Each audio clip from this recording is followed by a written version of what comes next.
In this video, we will study about the nucleic acids. Nucleic acids are basically biopolymers which are made up of monomeric units known as nucleotides. We have two important functions for nucleic acids, that is, they hold our genetic information and they perform variety of other functions that we will discuss later.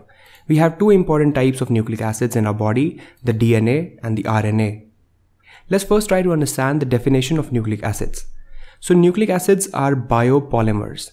Bio means that they are synthesized inside biological systems and they are not synthetically synthesized. They are polymers, which means they are made up of repeated units called as monomers, which in this case are nucleotides. Now take this example. We have many different types of biopolymers in our body. One of them are the proteins.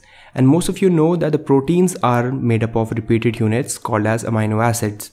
Similarly, nucleic acids are also important biopolymers in our body, which are made up of repeated units which are known as nucleotides.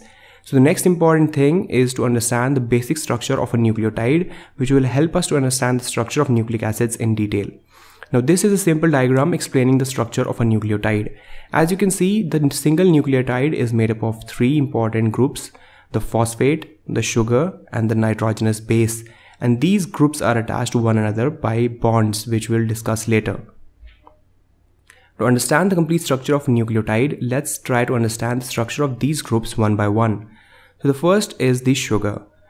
The sugar present inside the nucleic acids are 5 carbon sugars. Now most of you know the 6 carbon sugar present inside the body, and most important of them is the glucose. Now in chemical nomenclature, all the 6 carbon sugars are called as hexoses. The word hex meaning 6. There are different types of hexoses in our body other than glucose, like the mannose and galactose. Similarly, 5 carbon sugars are called pentoses, the word pent meaning 5. There are different types of pentoses in our body, but the two important types of pentoses that are present inside the nucleic acids are the ribose and the deoxyribose. Now this is a simplified structure of the sugar present inside the nucleotide. Now if we compare this structure with the chemical structure of the ribose and deoxyribose on the right, you can see the structure clearly. We have carbon atoms on each of these corners. Note that the last carbon atom is located outside the ring. We have an oxygen atom at the center topmost position. You can also see in this chemical structure that the carbon atoms are named from 1 to 5 in a clockwise direction. So the carbon atom next right to the oxygen is called C1, so C2, C3, C4 and C5. C5 is located outside the ring. You can also see in this chemical structure we have different type of functional groups attached to these carbon atoms, like the hydroxyl group and the hydrogen atom. The most important of these functional groups which determine whether the sugar is ribose or deoxyribose are present at the carbon number 2 and the carbon number 3. In the sugar ribose, we have a hydroxyl group that is attached to the carbon number 2. This is the chemical structure of ribose. Now if you compare this structure with the structure of deoxyribose, the only major difference is at carbon number 2 that the carbon number 2 contains only a hydrogen atom and not the hydroxyl group. So the resultant sugar is called a deoxyribose. Here you can see the carbon number 2 in deoxyribose contains only a hydrogen atom, whereas in ribose the carbon number 2 contains a hydroxyl group. You can also tell this by the difference in their names, that the deoxyribose has a prefix called as deoxy, which means removal of oxygen. The resultant sugar, the deoxyribose, is more stable as compared to ribose because of one less functional group. The deoxyribose is present in DNA and ribose is present in RNA. You can also remember this by the starting of the DNA, which starts with D, so the deoxyribose, and the RNA which starts with R, so the sugar is the ribose. The next important group to study in the structure of nucleotide is the phosphate group, which is this entity right here. The phosphate group consists of a phosphorus atom in the center to which 4 oxygen atoms are attached, which are negatively charged. The phosphate group is the same phosphate group which is present in the adenosine triphosphate, the energy carrying molecule of the body. However, in ATP we have 3 molecules of phosphate which are attached to one another by high energy phosphodiester bonds. The phosphate group is a polar molecule due to the presence of highly ionized oxygen atoms which impart negative charge to the phosphate group.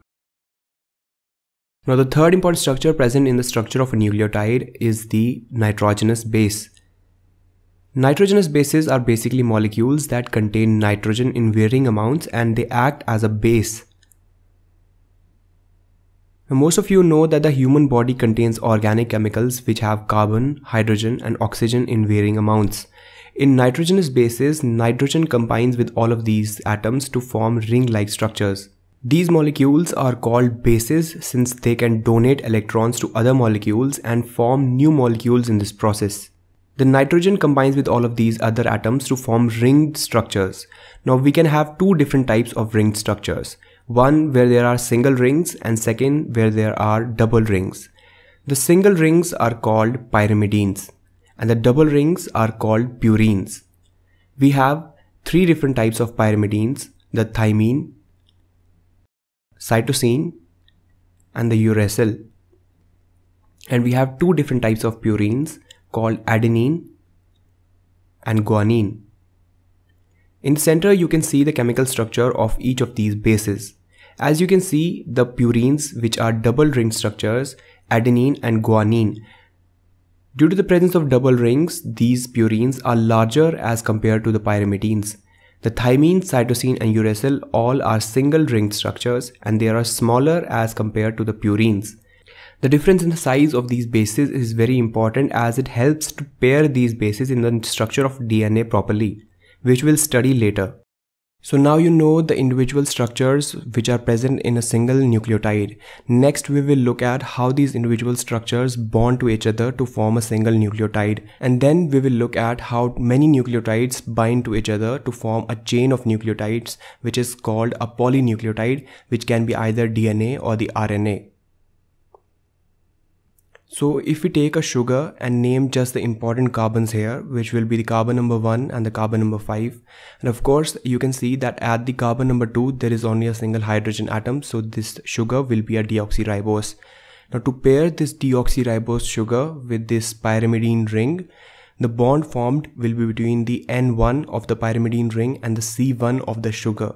If you want to go into the details about how these nitrogens are named, you can check the link in the description below for the IUPAC nomenclature of the aromatic compounds. Now this bond will be an example of a glycosidic bond, which is a covalent bond which links carbohydrates with other structures. Now if we have to pair a purine ring at a similar position, the bond formed will be between the N9 of the purine ring. Now next, let's attach the phosphate. The phosphate group attaches with the carbon number 5 of the sugar, and the bond formed is the example of ester bond, which is also a strong covalent bond. So now you know how the three structures in a single nucleotide bind to each other to form one nucleotide. Next, if we look at how many nucleotides bind to each other to form a chain of nucleotides called polynucleotides. So you can see basically what happens is that the phosphate group that attaches to the carbon number 5 of the sugar below also forms a bond with the carbon number 3 of the sugar above. And this pattern is repeated again and again. So you can see that the phosphate groups forms bonds both above and below the chain of these nucleotides. So as a result, a long chain of nucleotides is formed, which consists of a sugar phosphate backbone, and in the center we have all these nitrogenous bases which project from the sugar phosphate backbone. Now this can be an example of RNA if the sugar present in this example will be a ribose sugar. But if we take a similar strand of polynucleotide and run it in opposite direction, and this strand binds with the original strand through hydrogen bonds. Now here comes the role of complementary base pairing. Now what complementary base pairing says that only adenine forms a hydrogen bond with thymine and only guanine forms a hydrogen bond with cytosine. Now this is a universal rule that is applied in the structure of a DNA. So here you can see adenine forms a hydrogen bond with thymine, and similarly thymine forms hydrogen bond with only adenine.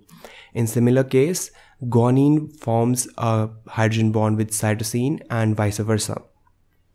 Now this is the basic structure of DNA, and you can compare this with the step ladder structure of the DNA. You can see that the supports of the ladder in the red are basically representing the sugar phosphate backbone, and the rungs of the ladder represent the nitrogenous bases that are forming hydrogen bonds with each other. Now of course, the original structure of DNA is that of a double helix, so you can compare this structure with a double helix where the helices of this structure represent the sugar phosphate backbone, and in the center you can see the red lines which represent the different nitrogenous bases that are forming bonds with each other.